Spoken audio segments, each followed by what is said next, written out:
നമസ്കാരം. ഇന്ത്യ ലോകത്തിലെ ഏറ്റവും വലിയ സാമ്പത്തിക ശക്തിയാകാൻ കുതിച്ചുകൊണ്ടിരിക്കുന്ന ഒരു രാജ്യമാണ്. ഇതേ സമീപ ഭാവിയിൽ ഇന്ത്യ ലോകത്തെ ഏറ്റവും വലിയ സാമ്പത്തിക രാജ്യമാകുന്നു എന്ന് നമ്മുടെ പ്രധാനമന്ത്രി അടക്കം ആശിക്കുന്നു. അവർ നമ്മളെ ധരിപ്പിച്ചുകൊണ്ടിരിക്കുന്നു. ഡിജിറ്റൽ വിപ്ലവം നടത്തുന്നു എന്നൊക്കെ നമ്മൾ എപ്പോഴും അലറി വിളിക്കുന്നുമുണ്ട്. എന്നാൽ യാഥാർത്ഥ്യത്തിന്റെ കണ്ണാടിയിലേക്ക് നമ്മൾ നോക്കുമ്പോൾ നമ്മൾ സ്വയം ചോദിക്കേണ്ട ചില ചോദ്യങ്ങളുണ്ട്. എന്തുകൊണ്ടാണ് 140 കോടിയിലധികം ജനങ്ങളുള്ള ഈ മഹാരാജ്യത്തിന് ഇപ്പോൾ നടക്കുന്ന ലോകകപ്പ് ഫുട്ബോളിൽ ഒരു പന്ത് ഉരുട്ടാൻ പോലും യോഗ്യത കിട്ടാത്തത്? എന്തുകൊണ്ടാണ് ലോകം ഭരിക്കുന്ന അത്യാധുനിക ടെക്നോളജി രംഗങ്ങളിൽ നമുക്ക് സ്വന്തമായി ഒന്നും നിർമ്മിക്കാൻ കഴിയാത്തത്? നമ്മൾ എവിടെയാണ് പരാജയപ്പെടുന്നത്? ഉത്തരം വളരെ ലളിതമാണ്. എന്നാൽ അത് നമ്മളെ ഒരേ സമയം ചിന്തിപ്പിക്കുകയും വേദനിപ്പിക്കുകയും ചെയ്യുന്ന ഒന്നുമാണ്. ഇന്ത്യക്ക് ആഗോളതലത്തിൽ വളരാൻ കഴിയാത്തത് എന്തുകൊണ്ടാണ് എന്ന് ചോദിച്ചാൽ ഒരൊറ്റ ഉത്തരേ ഉള്ളൂ. ഇന്ന് ഇന്ത്യയിൽ ഇന്ത്യക്കാർ ഇല്ല എന്നതാണ്. നമ്മൾ ജനസംഖ്യയിൽ ഒന്നാമതാണ്. പക്ഷെ ആ ജനക്കൂട്ടത്തിൽ നമ്മൾ തിരയുന്നത് ഒരു ഇന്ത്യക്കാരനെയല്ല.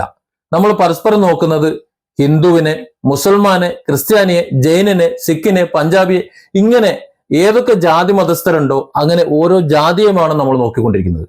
നമ്മൾ ആദ്യം മനുഷ്യരെന്നോ ഇന്ത്യക്കാരെന്നോ ചിന്തിക്കുന്നതിന് മുമ്പ് നമ്മുടെ തലയിലേക്ക് കയറുന്നത് മതത്തിന്റെയും ജാതിയുടെയും പ്രാദേശികതയുടെയും ഒക്കെ അതിർവരമ്പുകളാണ്.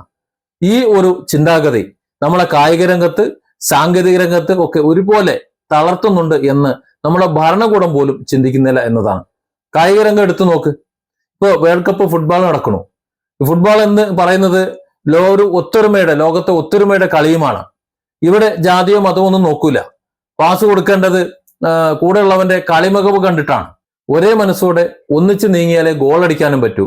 ആ ഒരു സ്പോർട്സ്മാൻ സ്പിരിറ്റ്, അത് ഒത്തൊരുമയോടെ ഒരു ടീമായി പ്രവർത്തിക്കാനുള്ള ഒരു കഴിവ് നമ്മുടെ സമൂഹത്തിൽ ഇന്ന് ഇല്ലാതായിക്കൊണ്ടിരിക്കുന്നു. ഓരോ ദിവസവും നമ്മൾ പടവലങ്ങ പോലെ താഴേക്കാണ് അതിന്റെ വളർച്ച എന്ന് ഉറക്കെ വിളിച്ചു പറയേണ്ട സമയം കഴിഞ്ഞിരിക്കുകയാണ്. ഇനി ടെക്നോളജിയുടെയും ഭരണാധികാരികളുടെ നയങ്ങളുടെയും കാര്യം ഒന്ന് എടുത്തു നോക്ക്. ഒരു കാലത്ത് എല്ലാ മേഖലയിലും, സർവത്ര മേഖലകളിലും ചൈനയുടെ എത്രയോ മുകളിലായിരുന്നു. ഒരു 10-30 വർഷം എടുത്തു നോക്കിയാൽ മതി. അതിന്റെ മുന്നിൽ ചൈന നമ്മുടെയൊക്കെ ഇന്ത്യയെക്കാൾ എത്രയോ താഴെയായിരുന്നു. അപ്പോൾ വളരെ ബുദ്ധിമുട്ടായിരുന്നു അവർക്ക്. എന്നാൽ ഇന്നോ ഈ 10-30-35 വർഷത്തിന് ഇപ്പുറം ചൈന എവിടെ എത്തി നിൽക്കുകയാണ്? നമ്മൾ എവിടെ നിൽക്കുകയാണ്? ഇതാണ് നമ്മൾ ചിന്തിക്കേണ്ടത്. നമ്മളോടൊപ്പം ഒരേപോലെ യാത്ര തുടങ്ങിയ നമ്മുടെ സമാന, ഒരുപക്ഷെ നമ്മളെ താഴെ ഉണ്ടായിരുന്ന രാജ്യങ്ങൾ ഇവിടെ എത്യോപ്യയിലേക്ക് പിടിയേരി വാങ്ങി അയച്ചു കൊടുത്തിട്ട ഒരു രാജ്യം, ഒരു സംസ്ഥാനമാണ് നമ്മളത്. ഇന്ന് എത്യോപ്യയുടെ അടിസ്ഥാന വികസനങ്ങളും അവരുടെ ലക്ഷ്യങ്ങളും എവിടെ നിൽക്കുന്നു? നമ്മൾ എവിടെ നിൽക്കുന്നു? ഇന്ന് ചൈനയ്ക്ക് സ്വന്തമായി ഇന്റർനെറ്റ് മേഖലയിലെല്ലാം ഉണ്ട്. അവർക്ക് അവരുടേതായ സെർച്ച് എഞ്ചിനുകളുണ്ട്, സോഷ്യൽ മീഡിയകളുണ്ട്, പേയ്മെന്റ് സംവിധാനങ്ങളുണ്ട്. നാളെ രാവിലെ ഗൂഗിളോ ആപ്പിളോ ഇനി അമേരിക്ക അങ്ങ് വിചാരിച്ചങ്ങ് പൂട്ടാണ്, സ്വിച്ചിട്ടാണ്, കളി അങ്ങോട്ട് നിർത്തുകയാണ്. അങ്ങനെയാണെങ്കിലും ചൈനയ്ക്ക് ഒരു ചുക്കും സംഭവിക്കാൻ പോകുന്നില്ല. കാരണം അവർ സ്വന്തമായി സാങ്കേതിക വിദ്യ വികസിപ്പിച്ചിട്ടുണ്ട്. പക്ഷെ ഇന്ത്യയോ? നമ്മൾ ഇപ്പോഴും വെറും ഉപഭോക്താക്കളാണ്. അതിനപ്പുറം നമ്മുടെ ഭരണാധികാരികളുടെ തന്ത്രങ്ങൾ എന്തൊക്കെയാണ്? ചോദ്യച്ചോർച്ച തടയാൻ വേണ്ടിയിട്ട് നമ്മൾ ടെലഗ്രാം പോലുള്ള ആപ്പുകൾ ഉപരോധിക്കാൻ നോക്കുന്നു. ചാരപ്രവൃത്തി തടയാൻ വേണ്ടി ടിക്ടോക്കുകളും ക്യാം സ്കാനറുകളും നിരോധിക്കുന്നു. കള്ളപ്പണം തടയാൻ വേണ്ടി ഒരു രാത്രിക്ക് രാത്രി അന്തവും കുന്തവും ഇല്ലാതെ നോട്ട് നിരോധനം പ്രഖ്യാപിച്ച് രാജ്യത്തിന്റെ സാമ്പത്തിക അടിത്തറ തകർക്കുന്നു. പ്രശ്നങ്ങളുടെ വേരെറുക്കാൻ വേണ്ടി ശാസ്ത്രീയമായ വഴികൾ നോക്കുന്നതിന് പകരം എല്ലാം നിരോധിച്ചുകൊണ്ട് പരിഹാരം കാണാമെന്ന വിഡ്ഢിത്തമാണ് ഇവിടെ നമ്മൾ കാണിച്ചുകൊണ്ടിരിക്കുന്നത്. ഇന്ന് ലോകം ഭരിക്കുന്ന മൊബൈലുകളിലെയും കമ്പ്യൂട്ടറുകളിലെയും സെമി കണ്ടക്ടർ ചിപ്പുകൾ സ്വന്തമായി നിർമ്മിക്കാൻ വേണ്ടി ഇന്ത്യക്ക് കഴിയുന്നുണ്ടോ? ഇല്ല. നമുക്ക് സ്വന്തമായി ഒരു യാത്രാ വിമാനം നിർമ്മിക്കാനോ ഒരു വലിയ ചരക്ക് കപ്പലുകൾ നിർമ്മിച്ച് ലോക മാർക്കറ്റിൽ വിൽക്കാനോ കഴിയുന്നുണ്ടോ? ആപ്പിളോ സാംസങ്ങോ പോലെ ലോകം കൊതിക്കുന്ന ഒരൊറ്റ ആഗോള ബ്രാൻഡ് പോലും നമുക്കില്ല. നമ്മൾ വെറും അസംബ്ലി തൊഴിലാളികളായിട്ട് മാത്രം ഇങ്ങനെ ഒതുങ്ങി നിൽക്കുകയാണ്. കാരണം പുതിയ സാങ്കേതിക വിദ്യകൾ കണ്ടുപിടിക്കാനുള്ള ഗവേഷണങ്ങൾക്കോ ശാസ്ത്രീയ ചിന്തകൾക്കോ അല്ല നമ്മളിവിടെ പ്രാധാന്യം കൊടുക്കുന്നത്. സുഹൃത്തുക്കളെ, എനിക്ക് ഖേദത്തോടെ ഒരു കാര്യം നിങ്ങളോട് പറയേണ്ടി വരുന്നുണ്ട്.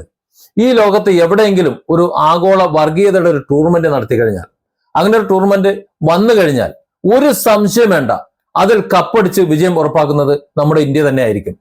അതിലൊരു തർക്കവുമില്ല. കാരണം ആ ഒരു മേഖലയിൽ നമ്മൾ അത്രമാത്രം പരസ്പരം മത്സരിച്ച് വളർന്നുകൊണ്ടിരിക്കുകയാണ്. അയൽക്കാരന്റെ വിശ്വാസത്തെ സംശയത്തോടെ നോക്കാനും വോട്ടിനു വേണ്ടി മനുഷ്യരെ തമ്മിലടിപ്പിക്കാനും നമ്മൾ കാണിക്കുന്ന ഈ ആവേശമുണ്ടല്ലോ, പുതിയ സാങ്കേതിക വിദ്യകൾ കണ്ടെത്താനോ സ്പോർട്സിനെ വളർത്താനോ നമ്മൾ കാണിക്കുന്നില്ല. നമ്മുടെ ഭരണാധികാരികളാട്ടെ അതിനോട്ട് പ്രോത്സാഹിപ്പിക്കുന്നുമില്ല. അവർ ആ മേഖല കണ്ടിട്ട് പോലുമില്ല.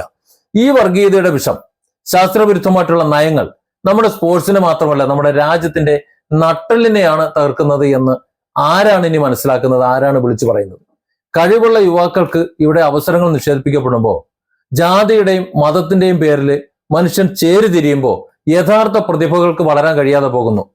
ഫലം എന്താ?